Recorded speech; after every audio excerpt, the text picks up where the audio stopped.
Halo, apa kabar semuanya? Selamat datang di channel White Lab Studio. Saya Yaya dan kali ini saya akan bahas tentang iPhone 6s di tahun 2021. Masih worth it atau enggak?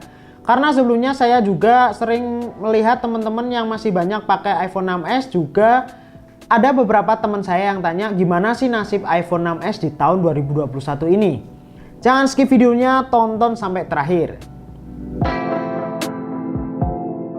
Mungkin kalian sering dengar bahwa masa pemakaian iPhone itu 4-5 tahun. Misalkan iPhone 5s yang rilis tahun 2013. Artinya kalian bisa pakai maksimal sampai tahun 2018.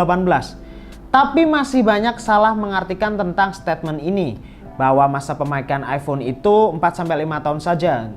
Menjadikan kalian itu berpikir bahwa setelah 5 tahun pemakaian, akhirnya tidak bisa dipakai lagi dan berakhir menjadi pajangan.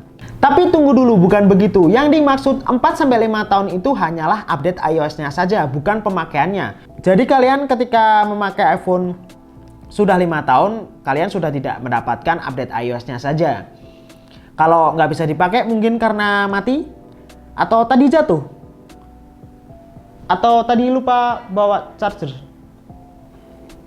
Ya mungkin ada teman-teman yang masih pakai iOS 11 atau 12 sampai sekarang, tetap masih bisa digunakan kan. Tapi ini privilege dari iPhone yang enggak dipunyai oleh smartphone lainnya. Contoh iPhone 5s yang saya pakai sampai sekarang ini, dia masih mendapatkan update iOS-nya walaupun udah mentok di iOS 12. Ini membuktikan bahwa perusahaan Apple masih mengelola sistem produknya dengan sangat baik. Oke, kembali ke iPhone 6s. Kita lihat dari spesifikasinya. Dia sudah berlayar Retina HD dan berteknologi IPS dengan ukuran 4,7 inch. Saya rasa ini enak digenggam. Ya walau namanya teknologi IPS, lama-kelamaan dia akan muncul burn-in. Apa itu burn-in? Yaitu seakan layarnya ada bayangannya. Ini karena kalian memakainya terlalu barbar. Jadi kalian sering menyalakan layar iPhone untuk waktu yang sangat lama. Maka dari itu sebenarnya ada teknologi yang bernama screensaver untuk misalnya di MacBook ya. Tapi kalau di iPhone mungkin ada auto lock-nya. Jadi layar mati gitu. Sebenarnya bisa ditanggulangi dengan cara lain sih. Dengan cara kalian ganti layarnya dengan layar yang baru. Dan RAM 2GB-nya yang sebenarnya tidak ada masalah untuk kalian buka sosial media. Terus multitaskingnya oke, juga gestur juga masih oke. Kalian juga pasti tahu sih, RAM 2GB di iPhone itu berbeda dengan RAM 2GB di smartphone lainnya. Jadi rasanya ini masih cukup optimal digunakan. Untuk saya telepon, WhatsApp chat, Instagram, nonton YouTube, ngedit foto, merekam video, rasanya masih oke juga. Masih cukup optimal digunakan. Ya memang karena iPhone 6s ini sudah berumur 5 tahun ya, jadi baterainya boros dan cepat panas juga karena kapasitasnya dia cuma 1715 mAh. Dalam sehari saya bisa ngecharge 5-6 kali. Ya rasanya memang sangat repot sekali. Bisa sih ditanggulangi dengan cara kalian ganti baterainya. Itu mungkin bisa jadi 3-4 kali charge dalam sehari. Tapi menurut saya itu masih sangat repot juga. Apalagi kalau kalian gunain ngegame, mungkin kalian nggak sempat copot charger dari iPhone ini. Oke, sekarang kita ke kamera. Dengan kamera utama 12 megapiksel dan f2.2, ini iPhone pertama yang mengeluarkan kamera lebih dari 10 megapiksel, yaitu 12 megapiksel. Gak harus sampai puluhan atau ratusan megapiksel. Emangnya kalian mau ngambil foto pakai ini dan cetak foto kalian segede kota gitu? Nggak mungkin kan? Jadi 12 megapiksel aja menurut saya cukup. Apalagi bisa merekam video dengan kualitas 4K 30 fps. Saya juga pernah ini bikin film pendek menggunakan iPhone 6s di tahun pertama rilisannya. Itu pertama kali saya beli iPhone 6s. Dan 5 megapiksel kamera depannya yang menurut saya udah nggak terlalu bagus karena seiring berjalannya waktu munculnya iPhone terbaru, apalagi dengan iPhone yang udah kameranya boba-boba gitu. Kamera depannya lebih bisa menangkap low light yang lebih bagus, dynamic range yang lebih bagus. Jadi menurut saya iPhone 6s ini kamera depannya udah nggak terlalu oke. Dan iPhone 6s yang pakai chipset A9 ini kemarin adalah tahun terakhir dia mendapatkan update iOS-nya. Jadi dia mentok di iOS 14.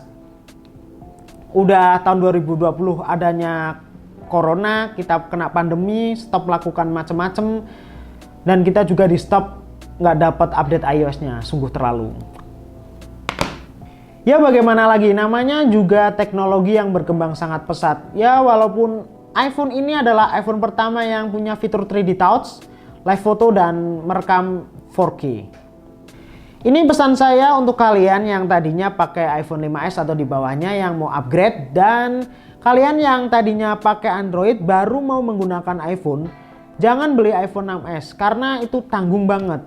Jadi kesimpulannya iPhone 6s ini udah enggak worth it banget untuk kalian pakai di tahun 2021 ini. Kenapa begitu? Yang pertama, update-nya udah mentok di iOS 14. Terus kameranya cuma satu, baterainya cepet boros dan panas juga, dan kalian udah nggak bisa pakai ngegame-game yang berat. Jadi benar-benar enggak worth it untuk kalian. Tapi saya ralat. Jadi kesimpulannya iPhone 6s ini enggak worth it untuk kalian beli di tahun 2021 bagi kalian yang punya uang. Ingat, kalian yang punya uang.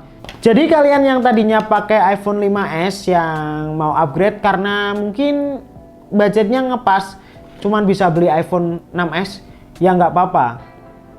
Tapi bagi kalian yang punya uang lebih, silahkan upgrade ke iPhone X mungkin, atau 11 Pro Max atau 12 Pro Max kalian, atau yang mungkin yang kecil iPhone 12 mini. Itu bebas-bebas aja, tapi kalian punya uang. Kalau nggak punya ya jangan dipaksakan. Jangan pernah membuat susah diri sendiri karena keinginan yang memaksakan kehendak kalian. Mengerti diri sendiri dan mengerti kemampuan sendiri. Sebenarnya ini hanyalah masalah kebutuhan. Kalau kalian cuman pakai buat telepon-teleponan, WhatsApp chat atau Instagraman, menurut saya iPhone 6s ini cukup banget. Ya walaupun iPhone 11 atau 12 itu memang keren sih, punya kebanggaan lebih ketika kalian punya itu, tapi jangan gengsi lah. Pakai menurut kebutuhan saja, jangan muluk-muluk dulu. Ya sudah, sementara ini yang bisa saya sampaikan mengenai iPhone 6s di tahun 2021. Semoga video ini bermanfaat buat kalian. Jika kalian suka videonya, jangan lupa untuk like dan jangan lupa untuk tinggalkan komen. Kalian yang belum subscribe, jangan lupa untuk subscribe. Jika tidak keberatan, kalian silahkan share ke sosial media kalian. Saya Yaya Kurniawan dan thanks for watching.